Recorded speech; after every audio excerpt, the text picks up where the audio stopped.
and we'd gotten down to verse 7, but in the first 4 verses, Isaiah gives us a summary of the woes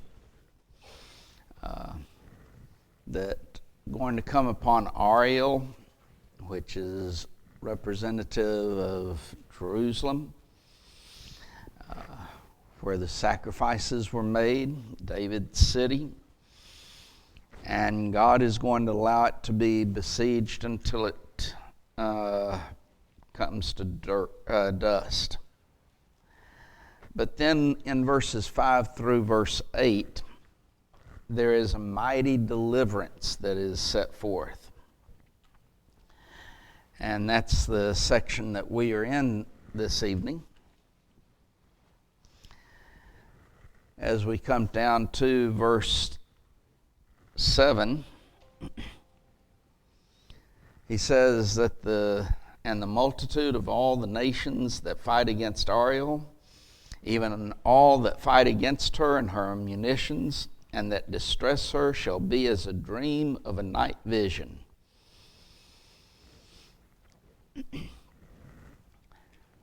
As reading different commentaries on this, there's a discussion as to who's under consideration, the multitude of all the nations. And for example, Adam Clark, Matthew Henry, Brother Wayne Jackson all consider it to be Assyria. That was the immediate threat, of course. Others, on the other hand, considered it to be Nebuchadnezzar and the Babylonian forces.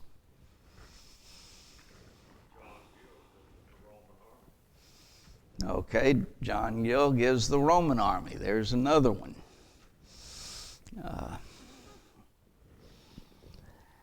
Now then, those are the various views that would be presented. Now then, what I believe, and you take it for as much worth as commentators, is that it should not be limited to one nation, but to all the nations that war against Ariel. Thus, it would include Assyria, it would include Babylon, it would even include Rome, all of them that would fight against Jerusalem. So that's the way in which I would view it.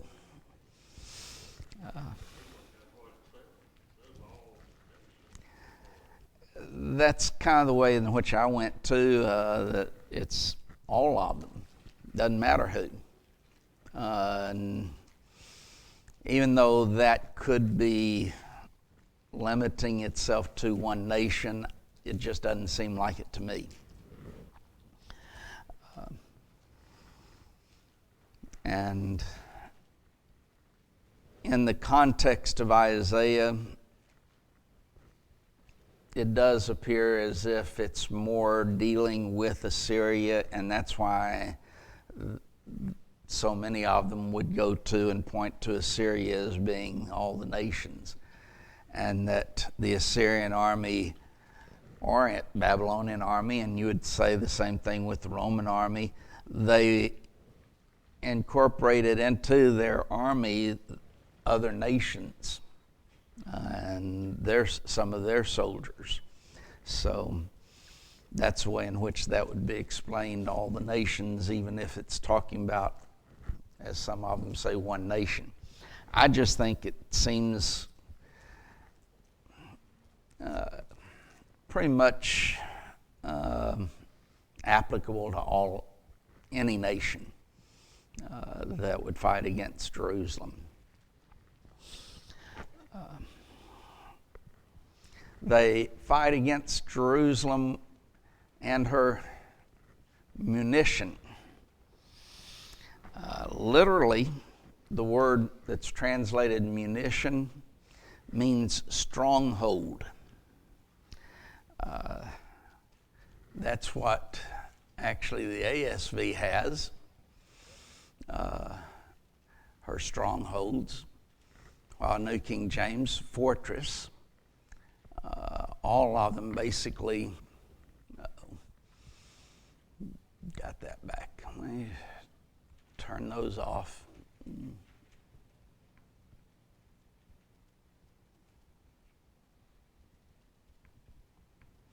There. If I ran over one of those boxes, then you start seeing my notes. You don't want to do that, because you'd be reading that and you wouldn't be paying any attention to me then. But all of these would express the same idea, but the strongholds is the literal translation of it. So all those who attempt to distress Jerusalem is what he's dealing with. It's going to be like a dream. Some have said that the dream of a night vision is more a nightmare, not so much not just a dream, but goes more to a nightmare type deal that disappears when you wake up. Everyone dreams, right? We all know that. I couldn't tell you a dream that I've had. There's probably others like that.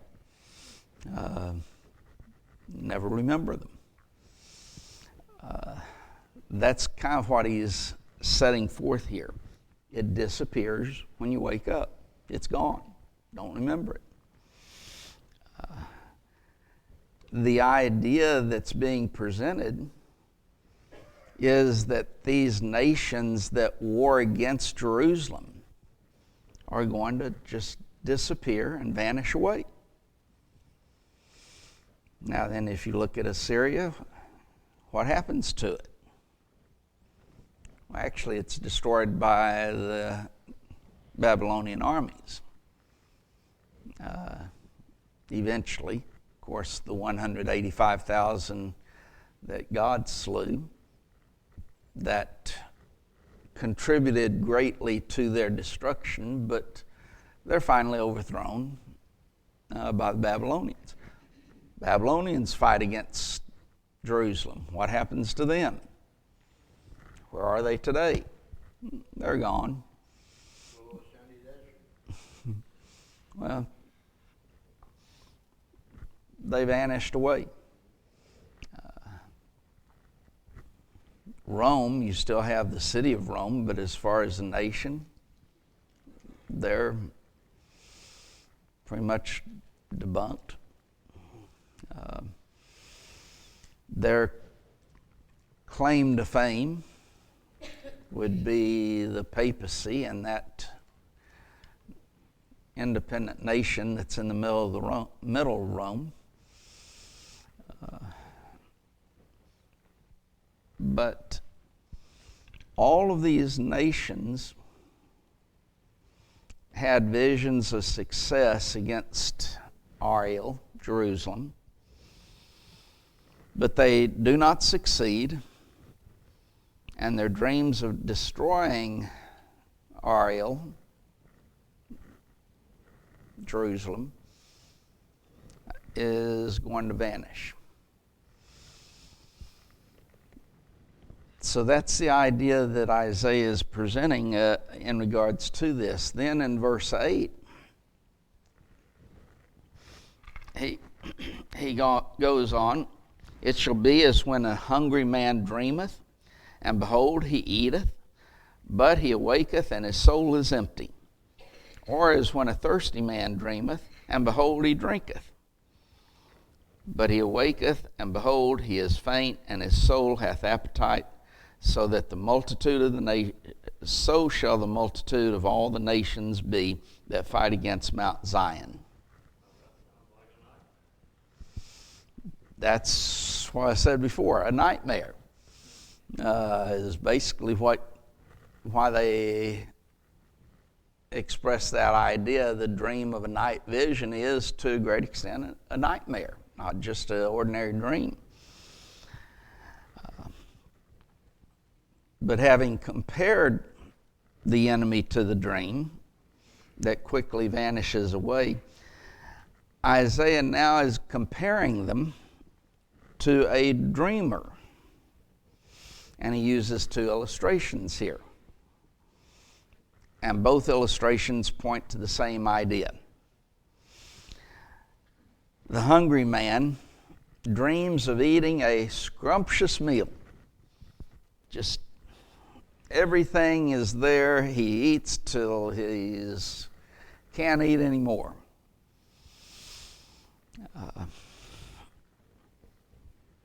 That's the dream part.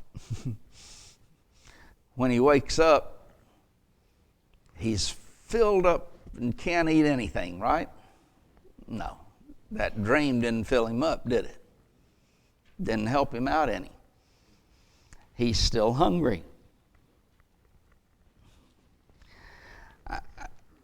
Young, in his commentary, points out, quote, "The dreamer is a hungry man who dreams that he is eating. Perhaps the word includes the thought of eager desire for food, so that our English word hungry is possibly not quite strong enough to represent the full force of the Hebrew," end quote. Maybe famished might be a better word. Not just hungry. It goes beyond hunger. That's why I say maybe famished might be a better word, but the idea being presented is the enemy is eager to devour Jerusalem. But guess what? He wakes up from that dream and his desires are not fulfilled. In other words, he hasn't been able to destroy them. Second illustration, a thirsty man. He goes to sleep and he dreams of drinking deeply and quenching his thirst at a cool fountain. But when he wakes up, he's thirsty. That dream did not quench his thirst.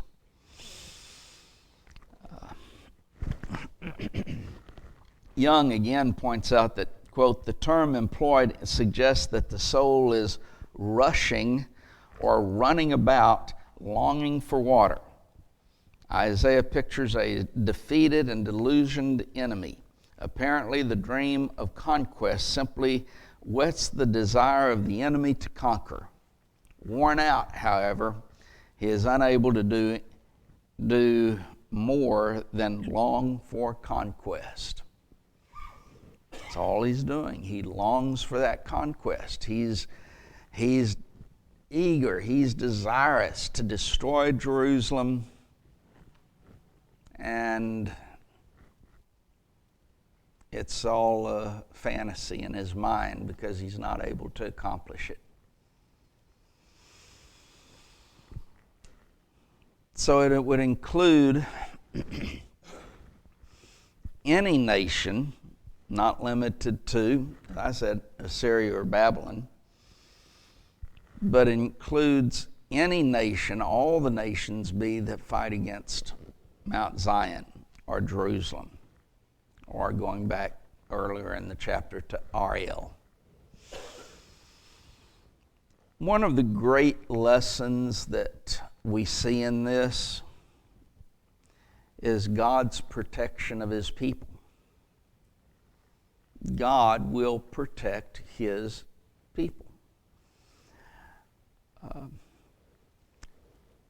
You read Job, and if you don't read the first couple of chapters maybe and just read parts of it, you might question that. How is God protecting Job? Right? I mean, look at all that happened to him. One day, all of his children dead, all of his animals gone, all of his riches and wealth destroyed. One day. And of course, Satan had said, you let that happen and he'll curse you. Was that the truth or a lie? Is it a lie? You mean the Bible records things that are lies?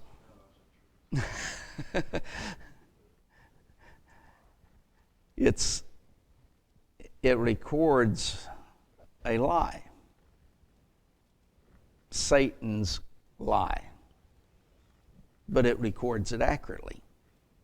Just because it's in the Bible does not necessarily make it true. It might be the words of Satan.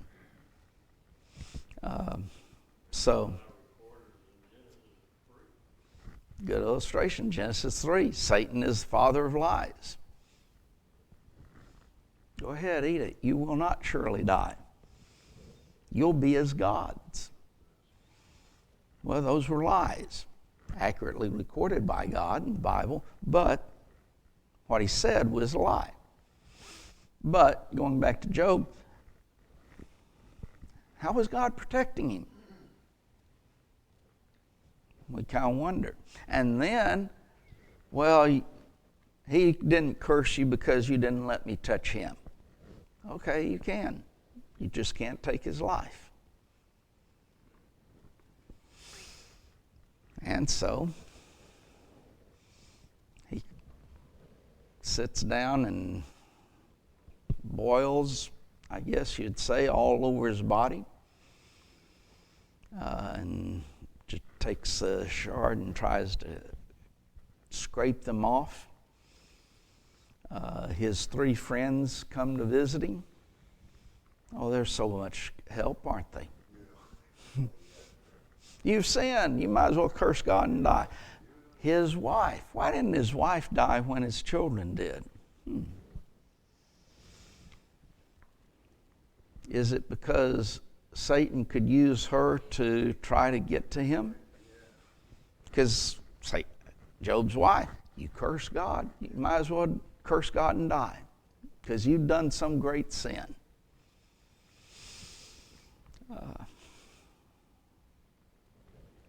But God was protecting him through that whole time. And when we come over to 1 Corinthians 10 and verse 13, what are we told?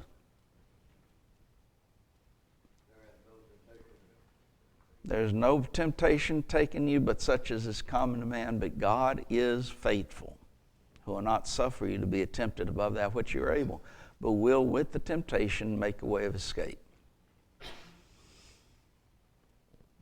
You know, sometimes we think we have it hard. Read Job if you think you got it hard. You got problems within your life? Read Job if you think you got problems.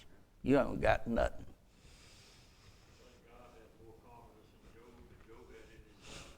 Probably so. God had confidence in him. And God also blessed him greatly at the end. But God will always protect his own, his people. We may not understand how, and we might go through problems and trials, but God is there to protect us. That's the reason I read verses like Romans 15:4 and read places like Job and all these other Bible examples in the Old Testament. It strengthens you, gives you a good perspective. Well, again, there's no temptation taken you but such as is common to man. We see all of those temptations in the Old Testament and in the illustrations that the Bible gives us. We're told to rejoice when we find ourselves in that condition. Yeah, and it's difficult to rejoice during those times, isn't it? But yet, when we're persecuted for righteousness' sake, that's the response that we're to have. there is certain sufferings that are just related to this world. That's not necessarily what God is talking about when he says rejoice in those things. But you endure them properly, and they will bring about good within your life. And that's Romans 5th chapter, verses 3 through 5, and James 1, 2 through 12. That you endure those temptations, and it will be good for you. It will turn out, it will result in good for you. It resulted in good for Job. He was blessed even greater by God. And of course, the greatest blessing is our faithfulness to God produces what? Eternal life. So what greater blessing could we have other than that? But looking at this, God's going to be with them. God's going to protect them. God's going to fight for them. And it gives maybe, hopefully, greater meaning to what the Hebrew writer said in chapter 13, verses 5 and 6.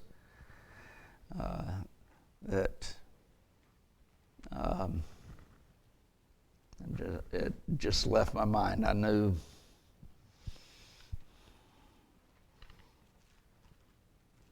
And when I get over here, I'll remember it. Let your conversation be without covetousness, and be content with such things as you have. For he has said, I will never leave thee nor forsake thee, so that I may boldly say, the Lord is my helper. I will not fear what man shall do unto me. See, I got to it, and I knew I'd remember it then. God is with me. He will never forsake me. He'll protect us. God is there.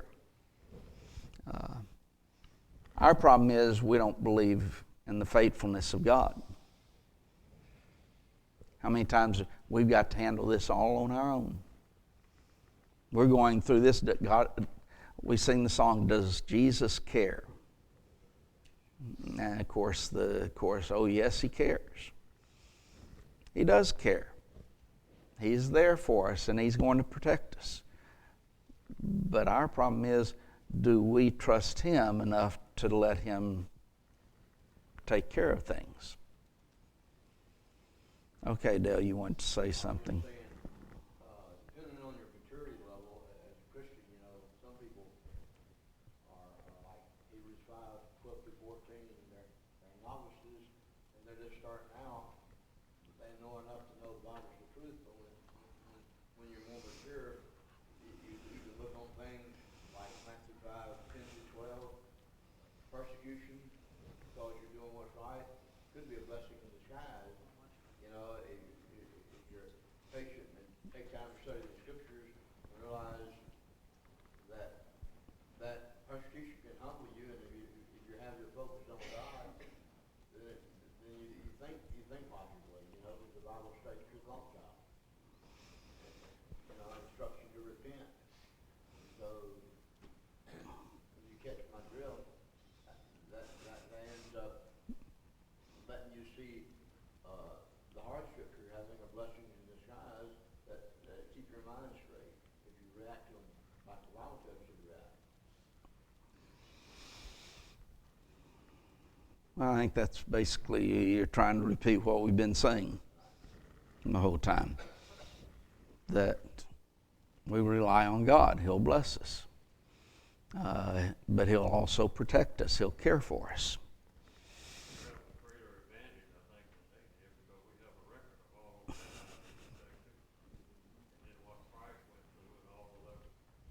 Mm-hmm.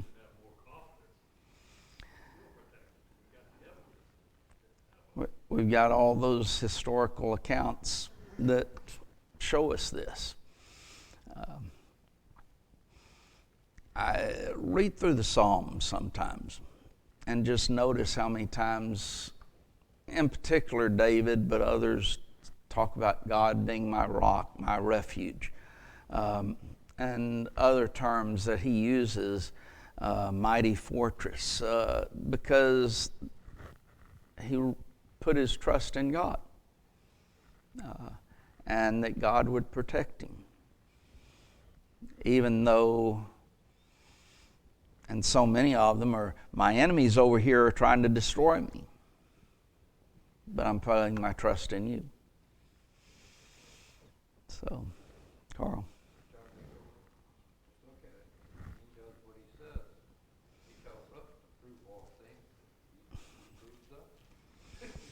Well, he is allowing us to be tested. But with that testing, it comes the strengthening of our faith.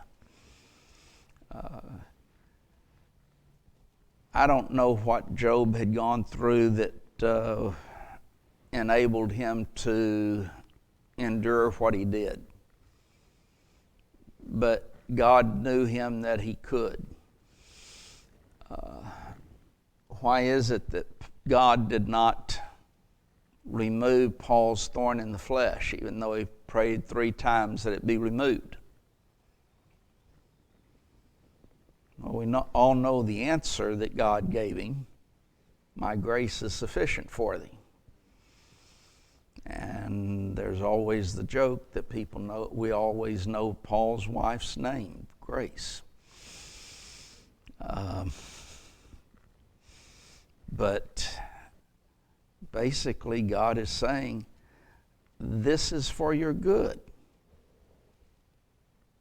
There might come along something that if you had not gone through these things, you wouldn't be able to endure this. And so this strengthens you so that you can endure this later on in your life.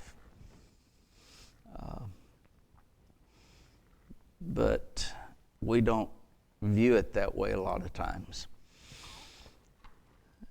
But God is there even then. I mean,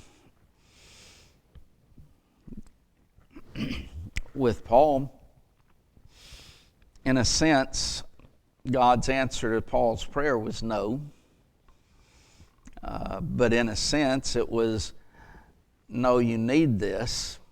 It is going to help you, even though you don't realize it. And you'll be strengthened by it.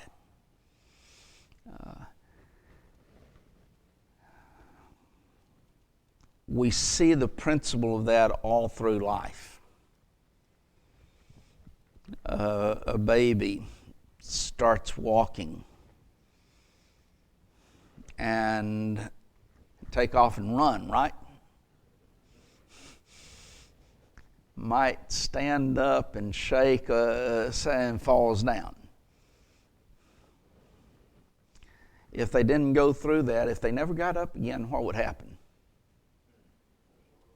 Never walk, would they? So what we do, we stand them back up, let them fall again. Try and make sure that they don't hurt themselves as they fall. And we do it again and again. Why? Because they have to be strengthened so that later on they can stand up on their own, and later on they can actually walk on their own and run and everything else.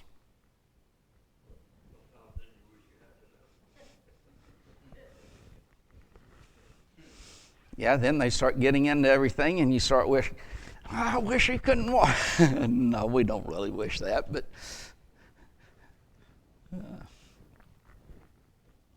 it's stages that we go through in order to attain something better later on. That's life. And that's what God allows us.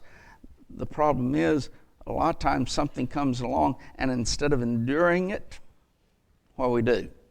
We quit. And we become weaker and weaker instead of allowing those things to strengthen us. We're all going to face temptations. We're all going to face trials and tribulations in this life. What do we do with them?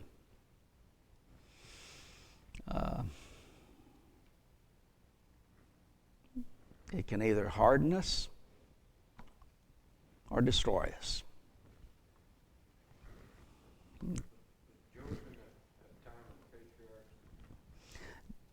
The time frame of Job is probably, even though it's not stated specifically, but because of the length of age and a few things like that, plus we know that Job in chapter 1 made sacrifices for his children.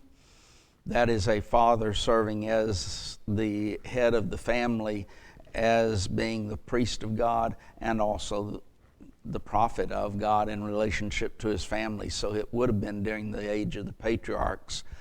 Probably if you were putting it in a chronological time frame, you would read Genesis 1 through 11, and actually right before the end of 11, you would then insert Job. Job comes before Abraham.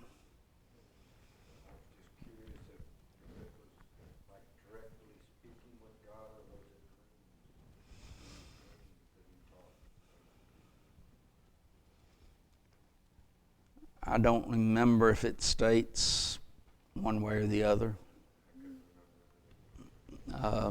I just don't remember.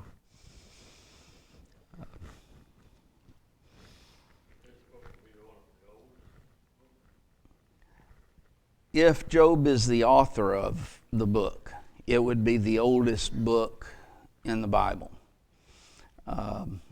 Some people believe that someone other than Job wrote it later on in the history of the Jews. And if that's so, then Moses would have been the first one who wrote. And his writings would be about 1500 BC. Job is, I think, if my remembrance is right, around 2250 BC. Or 2200 BC, somewhere in there. So,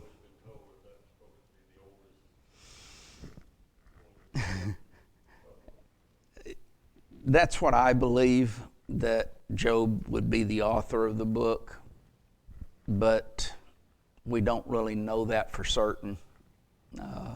If he's the author, then yes, it's the oldest book in the Bible, and predates Abraham by quite several hundred years.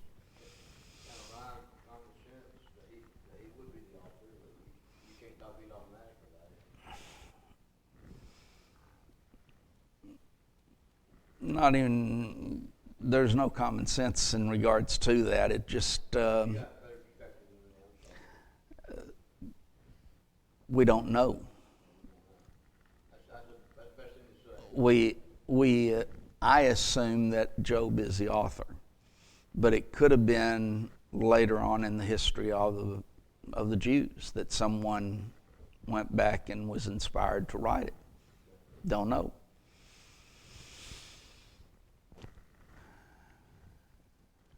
The next section, starting in verse 9 and going through verse 16,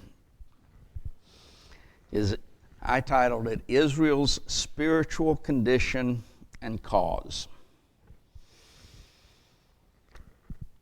He says to verse 9, "Stay yourselves and wonder. Cry ye out and cry. They are drunken, but not with wine. They stagger, but not with strong drink." Isaiah is, in this section,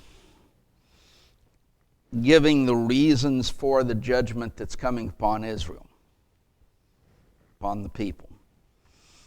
Why are they going to be punished? Well, here's why. That's what he's saying. He bids the people to stand and be astonished. Stare with wonder and amazement. And he refers to them as staggering under the news that is going to be set forth. Cry in the King James is probably better as in the New King James as blind yourself. Blind is better translated blind. Okay. in the New King James, and it's also that way in the American Standard. So So cry yourselves and be blind? Cry ye out and be blind? yes, that actually one translates it not cry ye out and be blind, but blind yourselves and be blind, which is more the meaning of it. Instead of cry ye out, but blind yourselves and be blind. It sounds like cry ye out and be blind, and in parentheses, and be confused, because you're not knowing the reason for what's happening to you, because you're deceived by your idolatry and sin they were involved in, and they're confused, and not clearly thinking of what God's Word taught them, and so they're allowing themselves to be confused because of their inaction in trying to live a faithful life. Why would you translate cry the first time and then blind the second time? It's the same Hebrew word, you got to translate it. It's blind yourselves and be blind. Now then, that carries the true meaning of it. You're blinding yourself, and thus you're blind. This is something that you're doing to yourself. Now, of course, they're not physically blind, and they're not physically drunken, but they are from a spiritual sense, from a moral sense. They were blind and drunk. The idea of a drunkard that's being presented is someone who cannot reason correctly. When you take alcohol, when you drink alcohol, the first thing that it affects is that moral reasoning power. It reduces the inhibitions. You cannot think properly. That's why drunkards will get in the car and start driving, because they think that they're fine. What is it? They can't reason correctly. Their reasoning is off. That's what's being presented. These people's reasoning is off. They cannot reason correctly because they are morally blind. They could have seen, but they chose not to see. The choosing to be blind thus, it causes them to pause. And Isaiah is basically saying for them to continue in this condition as long as they wanted to. Now, someone turn back to Isaiah chapter 6 and read verses 9 and 10. Isaiah 6 verses 9 and 10.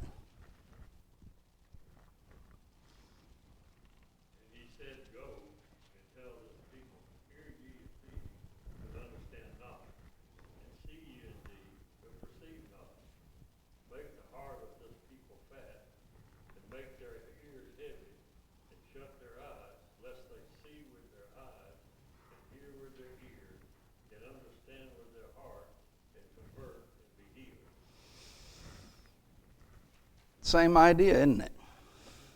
As what we're talking about here.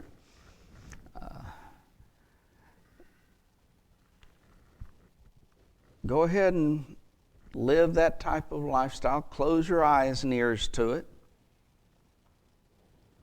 Now that he's already told them the results of that, they're going to be destroyed.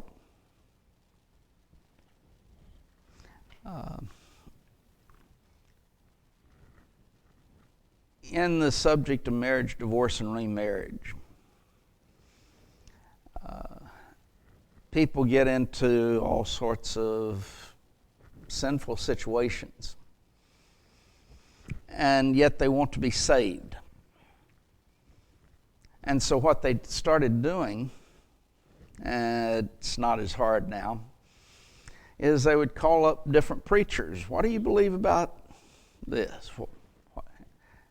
Until they found the one that they wanted to hear, and oh, well, that's where I'll go. They were spiritually blind. Even though they were being told the truth, they didn't want to accept the truth. They weren't going to hear it. They blinded themselves. So when they got to that one that said what they wanted to hear, oh, see, I knew that it was right.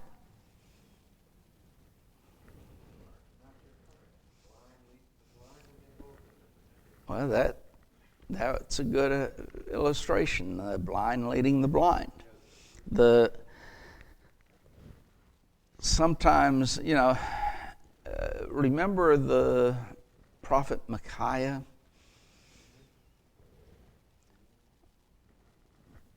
Here he is, basically in jail. King sends for him. And what's he told on the way back to speaking to the king? All of these other prophets have said good, so you say the same thing. So what does he do when he goes in?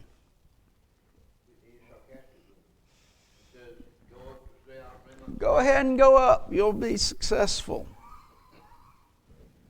That's what they wanted to hear. Of course, King knew that was sarcasm. And he said, how many times do I have to tell you to tell me the truth? You don't want to hear the truth. And he didn't. That's why he had the hundreds of prophets there telling him, yes, go up and do this. Go to battle. You'll win. And Micaiah tells him, no, you won't. You're not going to come back from it. You're going to die. Oh, he never says anything good about me. Let's go ahead and listen to all these others. He did not want to hear the truth about it. That's what people do today as well. They don't want to hear the truth. Okay, Dale. The reason Luke 14:26 and following, Matthew 10:34 and following is in the Bible. You love God more than you love all these false prophets or so-called preachers. Will give you what you want to hear. God's already told you what the perspective should be. You know, when you read Romans 15:4 and read definition of marriage, there's a ton of same references available for you if you'll take the time to look at it. The Old Testament speaks the truth. You want to ignore it. Well, To love God more than your family and everything else, and the wives that you're tempted to have a relationship with that aren't qualified. God's already told you what to do about all that. God does tell us what to do about everything. And the fact is, people, even today, don't want to hear the truth. And so it's very easy to go someplace and find someone, some religious group, that will tell them what they want to hear, no matter what it is. That's why you have, for example, a homosexual Church of Christ. And denominations accepting homosexuality. Why? Because that's what people want to hear, and they're going to give it to them. Well, they're going to be blind.